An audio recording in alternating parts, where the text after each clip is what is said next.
突然ですが、私たちは今人類の歴史において未だかつてないほどの大転換期を迎えています。今世界を大きく揺るがしている AI の進化。しかしこれはまだ壮大な物語の序章に過ぎません。これから私たちの前にはおそらく誰一人として想像しきれないような、誰も体験したことのない未来がやってこようとしています。間もなくマスコミもこの変化に騒ぎ始め、深刻そうな顔をしたアナウンサーが AI による失業問題など社会の不安を煽ってくるかもしれません。でもどうか恐れないでください。これから訪れる社会の変化は確かに想像を絶するものですが、その先には私たち人類と文明がさらなる高みへと進む大進化という名の夢のステップが待っているとネドジュンさんはおっしゃいます。今回はオカルトや意識変容の世界でも今まさに囁かれている人類の二極化について、ネドジュンさんの未来ビジョンをもとに私たちの意識がこれからどこへ向かおうとしているのかを紐解いていきます。私たちが考えることを手放し、かつての大いなる英知と再びつながる時代。その分岐点がまさに今訪れています。ここからはあまり画面は見ずに、ゆったりとリラックスして瞑想のようにお聞きください。かつて私たち人類は全体とつながったおおらかな右脳の意識で生きていました。自分の内側にはまるで太陽のような大いなる英知。お天道様とのつながりが常に感じられていたのです。しかし人類はある時を境に思考を中心とする左脳の意識へとシフトしていきました。それは内なる太陽とのつながりから突然切り離される体験でもありました。人類を襲ったのは圧倒的な不安と深い孤独感です。日本の神話にある天の岩戸はまさにこの意識の転換を表しているのかもしれません。太陽の神が岩戸に隠れ、その扉がピタリと閉ざされてしまった状態です。ですが人類はそのつながりを失った不安をエネルギーに変え、爆発的な科学文明を作り上げました。縦穴式住居から高層ビルへ、そろばんからコンピューターへ、そしてインターネット、スマートフォン。私たちは左脳の力を極限まで使い、ついに AI という存在を生み出す現在へとたどり着いたのです。ここで驚くべき視点をご紹介します。AI とは人類の左脳の続きであるという捉え方です。私たちの左脳意識が進化の過程で体の外側に飛び出し、もう一つの独立した存在として具現化したもの。それこそが AI なのだということです。今 AI は自らさらに優れた AI を開発する AGI、つまり汎用人工知能へと進化しつつあり、間もなく人間の能力を超えようとしています。そうなるとどうなるのでしょうか。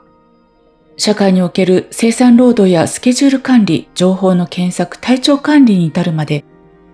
身の回りのあらゆる作能的な作業はパーソナル AI がすべて自動で考えるよりも早く答えを出してくれるようになります。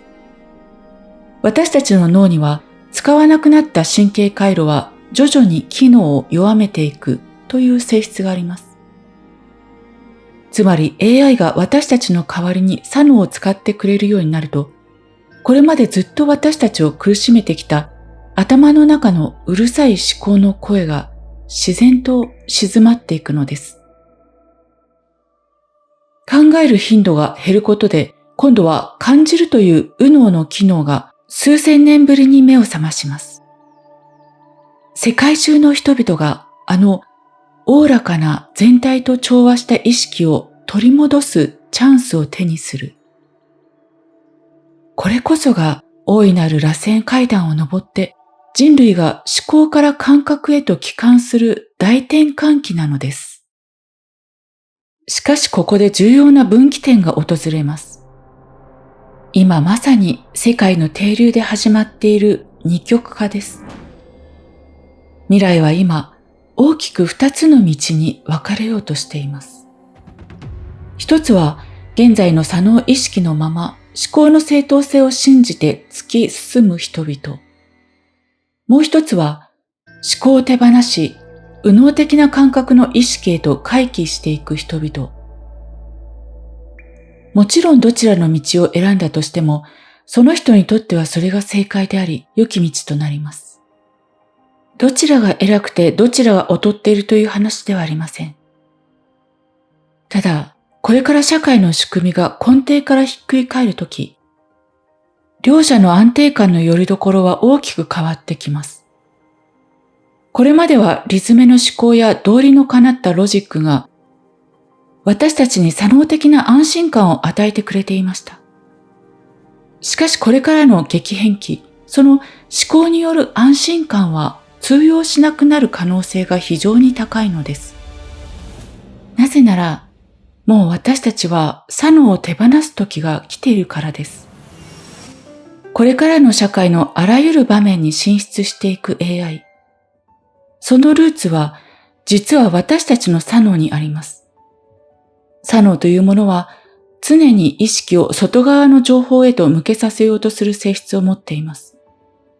他者との比較や評価、過去の執着や未来の不安。気がつけば私たちの頭の中はこうした絶え間ない情報で埋め尽くされてしまいます。左脳は静かに自分自身の内側を見つめることや根拠のない穏やかな安心感に浸ることを好みません。それどころか内側が静かになると何かが足りないという焦りや苛立ち、落ち着かない感覚をわざと作り出したりもします。その結果、意識は絶えず外へと引っ張り出され、思考のスイッチが切れることがありません。この状態が日常化すると、人は左脳が生成する情報のループに完全に飲み込まれてしまいます。どれほど考えても安心にはたどり着けず、不安や後悔の念がまるで壊れたレコードのように繰り返し再生されるのです。思考しているつもりで、実は同じ場所を堂々巡りしているだけの状態。これまで本当にしんどかったですよね。もう左脳から火が吹いてしまうかというぐらい脳疲労の極み。エンジンがかかりっぱなしで睡眠も浅くて、夢でまで思考させられていました。今、右脳優位で生きているネドジュンさんにとって、人類の左脳はもう限界だったんじゃないかと感じているそうです。比較、分析、予測、検証。これら AI が得意とする左脳的な処理は、これからすべて AI が人間とは比較にならないぐらい完璧にやり遂げてくれます。つまり人間が意識のすべてをそこに使い続けなくてもいい環境がすでに整い始めているのです。にもかかわらず意識の使い方だけが以前のままだと、人は相変わらず左脳の回路にとどまり続け、思考がぐるぐるして休むことができません。その仕事は AI が人間とは比較にならないぐらい完璧にやり遂げるのです。だからネドさんは左脳的な思考による道理の通った安心感は失われてしまう可能性が高いのではないか。もうそれを手放していいという時代がやってきたとおっしゃいます。考えてはいけないというわけではありません。思考することのオンオフができるリモコンを手に持ってみてもいいのかもしれません。今回のお話、皆さんはどう感じましたか？しばらく今の感覚を味わう時間をお過ごしください。